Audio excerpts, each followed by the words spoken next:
श्री शिवाय नमस्तुभ्यम। हर हर महादेव। इस चैनल पर हम आपको गुरुजी पंडित प्रदीप मिश्रा जी के द्वारा बताए गए उपाय आसान भाषा में समझाने का प्रयास करते हैं।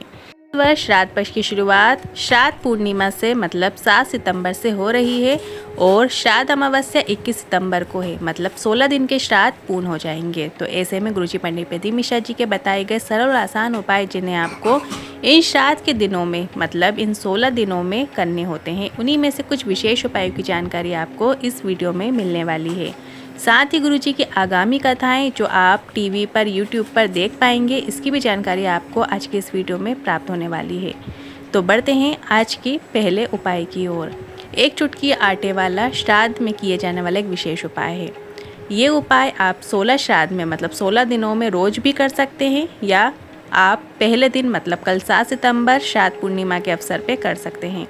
देव पितृ के लिए किया जाने वाला श्राद्ध पक्ष का विशेष उपाय जिसे आपको 7 सितंबर को करना है और आपको एक चुटकी आटा श्राद्ध पक्ष के दिनों में अपने घर के मुख्य द्वार के दोनों ओर अर्पित करना है।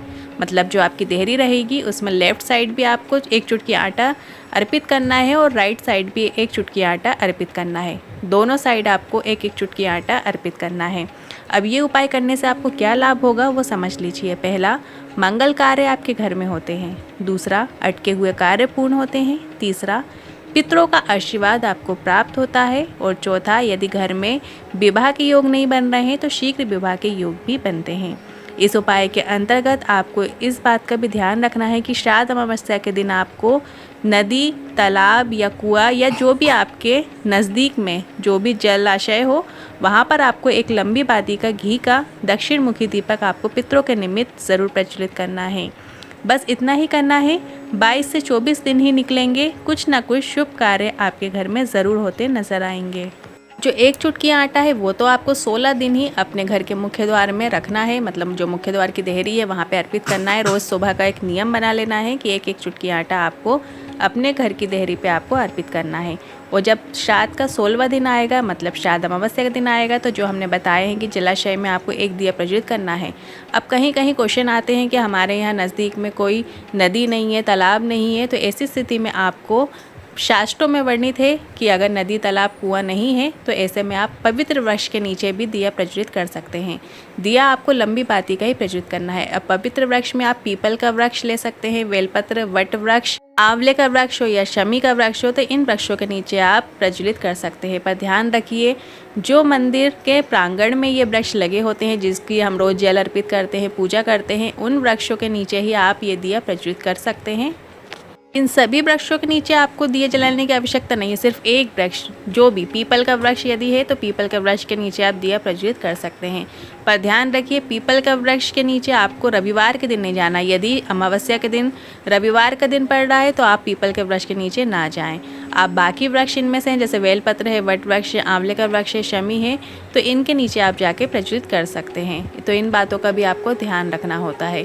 पर सबसे फर्स्ट प्रायोरिटी आपकी क्या रखनी है कि जो मंदिर प्रांगण में ये वृक्ष लगे होते हैं जिनमें हम जल अर्पित करते हैं, पूजा पाठ होती रहती है, उन वृक्षों के नीचे जाना है। और प्रदोष काल के समय आपको ये दिया प्रज्वलित करना होता है। शाम के समय प्रदोष काल। अब प्रदोष काल कब होता है? जब सूरज ढल रहा होता है, उसके 40 मिनट पहले का समय और 40 मिनट बाद तक का समय प्रदोष काल कहलाता है। तो इस प्रदोष काल में ही आपको ये लंबी बाती का घी का दिया प्रज्वलित करना होता है। श्री शिवाय नमस्तुभ्यम बोलते हुए अपने पितरों का स्मरण करते हुए ये दिया आपको प्रज्वलित करना है। अब बढ़ते हैं अगले दूसरे उपाय की ओर। 16 दिन श्राद्ध में आपको कोई भी एक दिन, जो दिन आपको ठीक लगे उस दिन एक सरल और आसान उपाय करना है, या आप रोज भी ये उपाय कर सकते हैं। आपको इस उपाय में वृष कपि या विष कपि का नाम लेते हुए एक रोटी या पूड़ी या पराठा जो भी आपके घर में बन रहा है, घर में खीर बन जाती है तो बहुत अच्छी बात है, तो उस खीर को आपको उस रोटी के ऊपर रखना है। अब ध्यान रखिए, श्राद्ध पक्ष में जो भी खीर आप बनाते हैं तो उसमें गाय के दूध का प्रयोग किया जाता है। भैंस के दूध का प्रयोग किसी भी चीज़ में आपको नहीं करना है। गाय के दूध की खीर आपको बनाना है। यदि गाय के दूध की खीर बनी है घर में तो वही आप पितरों के निमित्त निकाल सकते हैं। तो एक रोटी, पूड़ी या पराठा जो भी बना है उसके ऊपर आपको थोड़ी सी गाय के दूध की बनी खीर, चावल की आप बना सकते हैं, वो आप उसके ऊपर थोड़ी सी रख लीजिए। फिर इसके बाद आपको थोड़ा सा गुड़ आपको रख लेना है या थोड़ी सी शक्कर आप रख सकते हैं। यदि खीर नहीं बनी है या नॉर्मल चावल आपके घर में बने तो आप थोड़े से चावल उसके ऊपर रख सकते हैं। थोड़ा सा गुड़, शक्कर आप उस रोटी के ऊपर रख कर उसको पूरी फोल्ड कर लीजिए और इसके बाद आपको गाय को विष कपि का नाम लेते हुए खिला देना है। और जब भी आप गाय को कुछ खिलाते हैं तो उसके बाद आपको थोड़ा सा जल भी पिलाना होता है। एक अलग पात्र आप निकाल लीजिए गौ माता के लिए, और गौ माता को जैसे हम खाना खाते हैं तो जल भी पीते हैं ना थोड़ा सा, ऐसे ही आपको जब आप गाय को रोटी खिलाएं, पितरों के निमित्त कुछ खाना खिलाएं तो उनको जल भी पिलाएं। उपाय में आपको बस इतना ही करना होता है। चाहो तो आप जैसे डेली ही हम गौ माता के लिए रोटी निकालते हैं, पहली रोटी जो गौ माता के लिए निकलती ही है, तो एक रोटी आप पितरों के निमित्त भी निकालिए। इस तरीके से 2 रोटी में आपको ये सब जो सामग्री हमने बताई है वो आप थोड़ी सी गुड़, थोड़ा सी शक्कर या फिर थोड़े से चावल यदि बने हैं तो उनके साथ में आपको रोज़ आपको ये नियम बना लेना है और रोज़ गौ माता को खाना खिलाना है और थोड़ा सा जल पिलाना है। ऐसे में भी आपको पितरों का आशीर्वाद प्राप्त होता है। बस ध्यान रखिए आपको विष कपि या वृष कपि का नाम लेते हुए खिलाना है। बढ़ते हैं अगले तीसरे उपाय की ओर। 16 दिन आपको ये नियम बना लेना है, या आप ये उपाय तो आप हमेशा ही कर सकते हैं। आपको अपने घर के पानी, जहाँ आप रसोई घर में पानी का पात्र भर कर रखते हैं, मटका भर के रखते हैं, उसमें से 1 कलश जल आपको सुबह के समय ले लेना है, या आप रात में भी 1 कलश जल भर के रख सकते हैं और सुबह के समय उस कलश का जल अपने घर के मुख्य द्वार में आपको छिंटन करना है। सबसे पहला कार्य आपको यही करना है। जब हम सुबह के समय जल अपने घर के मुख्य द्वार में बाहर की ओर छिंटन करते हैं, छिंटन करने से तात्पर्य यह है कि आपको कलश का जल अपने हाथ की हथेली में लेना है और थोड़ा थोड़ा जल लेकर ऐसे छिंटन अपने घर के मुख्य द्वार में करना है। इस तरीके से छिंटन किया जाता है। गुरुजी ने बताए थे कि यदि हमारे जो पितृ होते हैं, जब ये श्राद्ध पक्ष में हमारे घर के मुख्य द्वार में आए होते हैं, यदि उनको तृप्ति नहीं मिलती है तो वो वहीं बैठे होते हैं। जब हम सुबह जल का छिंटन करते हैं तो वो उससे तृप्त हो जाते हैं और हमें आशीर्वाद देते हैं। अब बढ़ते हैं अगले चौथे उपाय की ओर। चौथे उपाय की ओर बढ़ने से पहले हम आपको बता दें, इससे भी जुड़े हुए कई क्वेश्चंस आते हैं कि हमें नहाकर जल का छिंटन करना है या नहाने के बाद करना है। तो आप नहाकर करें तो काफ़ी अच्छी बात है। आप जब झाड़ू लगाते हैं तो झाड़ू लगाने के बाद भी बिना नहाए आप जल का छिंटन कर सकते हैं।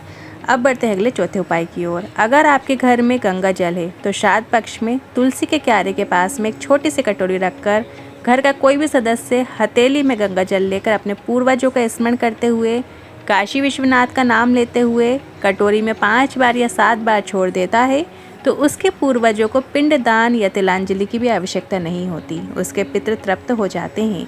ये वाला उपाय भी आप कभी भी कर सकते हैं, बस रविवार का दिन छोड़कर आप ये उपाय कर सकते हैं। बस अपने हाथ में आपको काशी विश्वनाथ का नाम लेते हुए, तो का स्मरण करते हुए हाथ का गंगा जल आपको तुलसी क्यारे में आपको छोड़ देना है। इस तरीके से 5 बार करना है। आप कभी भी कर सकते हैं, बस रविवार का दिन ना हो। इन 16 श्राद्ध में आप कभी भी किसी भी दिन कर सकते हैं। बहुत ही सरल और आसान उपाय है और ये करने के बाद आपको जो कटोरी का जल है वो आप गमले में भी डाल सकते हैं। अब बढ़ते हैं अगले 5वें उपाय की ओर। गुरुजी की जो आगामी शिव महापुराण कथाएँ हैं वो जान लेते हैं। अब गुरुजी की जो शिव महापुराण कथा आने वाली है वो 9 सितंबर से 15 सितंबर भीलवाड़ा राजस्थान में होगी। श्राद्ध पक्ष की ये पहली शिव महापुराण कथा रहेगी। 17 सितंबर से 21 सितंबर शिव महापुराण कथा होगी जो कि ऑनलाइन होगी, जिसके स्थान की जानकारी आपको जल्द ही दे दी जाएगी। फिर 3 अक्टूबर से 9 अक्टूबर जलगांव महाराष्ट्र में शिव महापुराण कथा होगी। फिर 12 अक्टूबर से 16 अक्टूबर शिरडी के समीप अष्टगांव माता निर्मल टेकरी के चरणों में शिव महापुराण कथा होगी। फिर 4 नवंबर से 8 नवंबर तक श्रीलंका में भी शिव महापुराण कथा होने जा रही है। आज के उपाय से जुड़े मन में कोई सवाल या क्वेश्चन है तो कमेंट के जरिए पूछ सकते हैं। वीडियो थोड़ा भी उपयोगी लगा हो तो वीडियो को लाइक करके कमेंट बॉक्स में हर हर महादेव जरूर टाइप कीजिएगा।